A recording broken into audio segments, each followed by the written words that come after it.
In today's episode, we dive deep into the challenges and advantages of being a woman in a man's world. This chat is meant to inspire other women and explore the world we want to create. Please enjoy. Sune Loos, how are you doing today? Yeah, I'm good. How are you?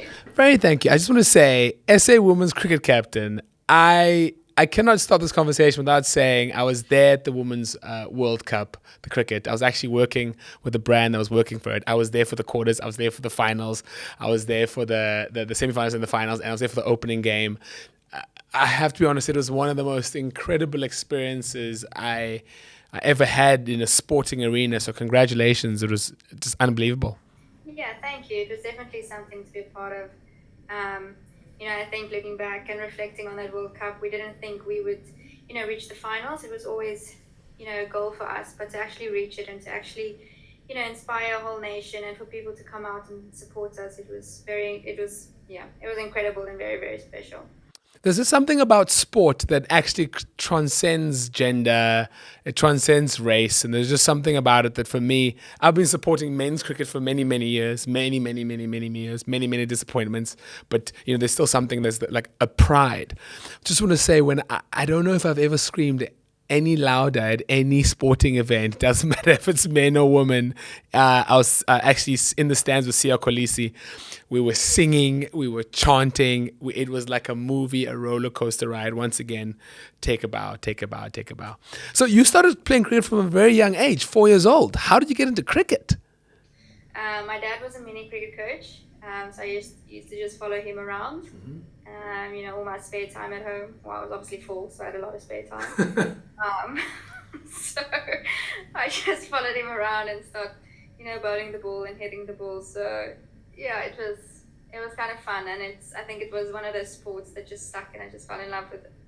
So there's a saying that people always use that is they always go, "Don't hit like a girl." Now you ended up being a professional woman, sportswoman, and captain. Did your family treat you as an equal when you were learning how to play? Because you had a brother. Did they treat you guys exactly the same, and that's how you became so competitive? Yeah, for sure. There was always competitions in the house. Whenever my brother's friends came over, we would always have rugby games and tennis games and cricket games in the backyard, and I think it was just natural for us. I think when my cousins came over, all the girls, we used to play cricket and play rugby and play tennis and whatever we could play.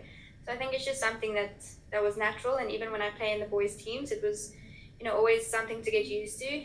There will always be comments and whatever, but I think how you keep them quiet is by scoring runs and voting them out, and you earn respect that way. Yeah. So I think that's something that my parents navigated quite well in the early stages of my career. They had to guide me to kind of get through those moments and show the boys how it's done. So yeah, it was pretty cool. So then, when you started, were they young girls in cricket when you were younger, or did you join the boys playing against the boys, or how did it go?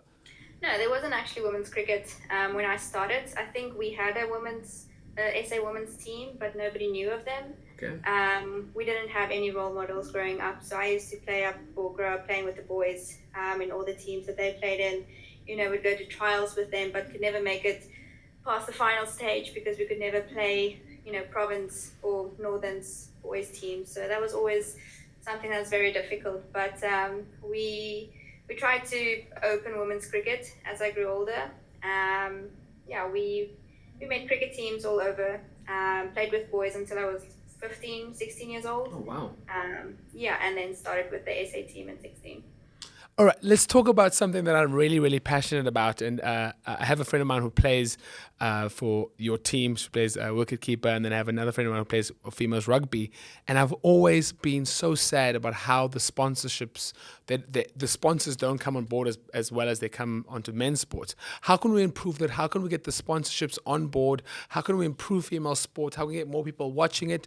Really, really, I'm keen. The Netball World Cup's coming up, and I really want to go watch all the games and get more people interested in it. What more can we do to get more eyes and more money into female sports? Yeah, it is quite a tricky one. I think eyeballs help. I think if we play on TV a lot more, then we get we get people watching us and seeing what we do and how good we are. So I think, that's something we can really work on as a nation. I think, with our World Cup, the numbers, we hit world record numbers, which was awesome. And I think, the World Cup, the coverage they're getting in the media at the moment, and everything is really good. So, I think it's starting to go into the right direction, but compared to other countries, we're still very far off. So I think it's just a mind shift change from companies in South Africa to really get behind women's sport in general. I think in the world, women's sport is becoming such a big thing, and there's like everyone is climbing on that train at the moment. So I think it's going well. But I just think media coverage and everything, the exposure we get, if that increases, then everything else will fall in place. All right. And what are your goals for females cricket? Where do you guys want to take it? What do you guys want to do? And what kind of heights do you guys want to get to?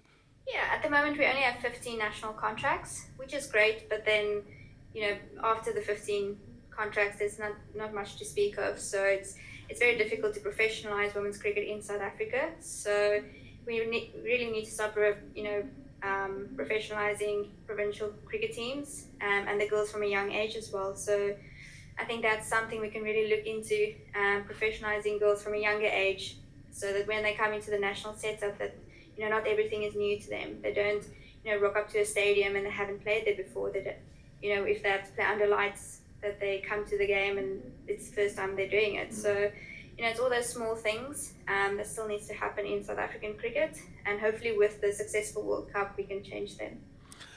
If you could say anything to young Sune, what would you say? If you could say anything to her. Well, I didn't really think I would do cricket for a career. But I think, looking back now, I never knew that, we'd be sitting here where we are today, a captain of a national team. I think that was something I've always dreamt of, but I knew in the back of my head that my timing just wasn't right with the players amongst me. So yeah, just keep on dreaming, keep working hard, and then, I guess everything will fall into place. Okay, so I would think for me, a women's team or any team getting to a World Cup final would be enough. You would think that, you guys making the final before any man's team has over the years would be enough for you guys to get to the next level. You don't sound like you think it is enough. And do you think it's because you're a women's team that it's not enough? And because I would think you guys I was there, you guys played amazingly well, the spirits were high. You would think, what more do you guys have to do to show South Africa that you guys are the real deal? It irritates me sitting here, and it should irritate you. South Africans are very greedy people. Oh, yes. So I guess, for things to actually start changing, we would have, I guess we need to win a World Cup, or at least that's what's, been said over the last couple of years. What? But the men haven't won a World Cup? That's ridiculous. That's absurd. I guess they have the likes of, Graham Smith and Hansi Cronje and all, that generation who gave men's cricket a good name back in the day. And I think the boys now are kind of just on that train, and, the platform's been set for them, whereas I think we are those names. So we have to start something, and hopefully in 5 to 10 years, the change will be here. But unfortunately, companies and the organization are run by people who don't really take women's cricket and women's sports seriously in general. So it's a shame that obviously we got into the final, but we didn't win. And, I thought after that, serious change would come along. I think if we look back over the last couple of months since that final, absolutely nothing has changed. I really thought that we would just, get on board with the momentum, and, things would start happening. But I think we've only gone backwards, if that's possible, which is not ideal. But hopefully, we got a couple of series, throughout the year, and hopefully we can start winning them and, and start demanding the change that we want. I want to be able to be devil's advocate and go, what can women in women's sports do to improve their position in the world of sport? I have to ask the question. What more do you think can be done from your point of view to be able to get more eyes and money into the sport? I think that's such a difficult question because we literally do all we can. I think we train hard, we put in the same amount of hours, we do exactly the same job as our male counterparts, but at the end of the day, it's just, the luck of the draw and how the world works. But we'll keep, fighting the good fight, and we keep asking those difficult, questions and having those conversations. And hopefully there's someone out there that starts listening and, taking it seriously. But yeah, I think the more we win games, the more we win series, hopefully a World Cup final somewhere. I guess once we do that, things will start to change. I think if you look at the Australian women's cricket team, they've been successful for so long, and they're a very well-respected team in their country, men or women, and they've only gained that respect through winning World Cups consistently and winning games consistently. So we've been doing it for a couple of years now, but they've been doing it for decades. So hopefully for the next couple of years, we can do that, and then, hopefully change can come. So in other countries, for example, England, because you guys played England and other different countries, what's India doing? Because India, we could look at India, because India is obviously a developing country, and then because it's difficult to compare us against in England or in Australia, because obviously they're a first world country with a lot of money. But what are other countries doing who are in similar positions to us financially doing, like an India or a Pakistan or a Sri Lanka? How are their systems compared to ours? Yeah, I think if you look at India, they are, at the same level as Australia and England at the moment, just with the amount of money that they've put into women's cricket. I think obviously the IPL league started this year, which is crazy money for them. And Indians just love cricket, so there's always going to be spectators. There's always going to be sponsors wanting to be involved, and so I guess they have that going for them. So I think we're more like Pakistan, also struggling a bit. The boards are also, struggling financially as well. But I think what they started now as well, they started the Pakistan Super League for women, which also gets some overseas players in, and they play at the same time as the men's PCL. Yeah. So I think, just looking at us, like at our SA20 that started this year, it was very successful, but now it's where we say, okay, cool, when can we start having women's teams and women's SA20? So I think, you have to start with those things to be able to grow, young players in the country and to able to make them into cricketers that can play at international level. So I think that would be the next step to just grow the game in South Africa. And obviously with that comes sponsors and comes everything. So that should be a good starting point as well. Do you think after cricket, do you think you're going to get involved in coaching and administration, and you can help there even more? I'm not so much of a coach. I'm so glad. It's so funny you say that, because sometimes players don't understand. Not everyone is a coach. You know what I mean? And people are very honest with that. No, I don't see myself as a coach. Cricket has been a part of my life since I can remember. So I think it would be cool to start something different in my second career. Obviously love the game, and I would love to stay involved in some other way, but I think I would change it up a bit and see where life takes me.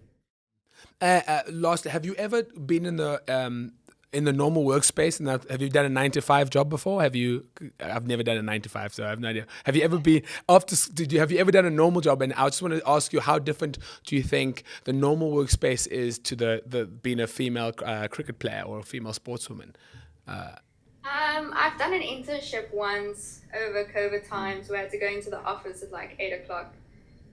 It was terrible. I sat in traffic for like an hour and a half, and then had to leave the office at 1 because I couldn't watch my computer screen anymore. So corporate is definitely not for me. So I guess, learning through that experience, that's definitely something I am not going to do after cricket.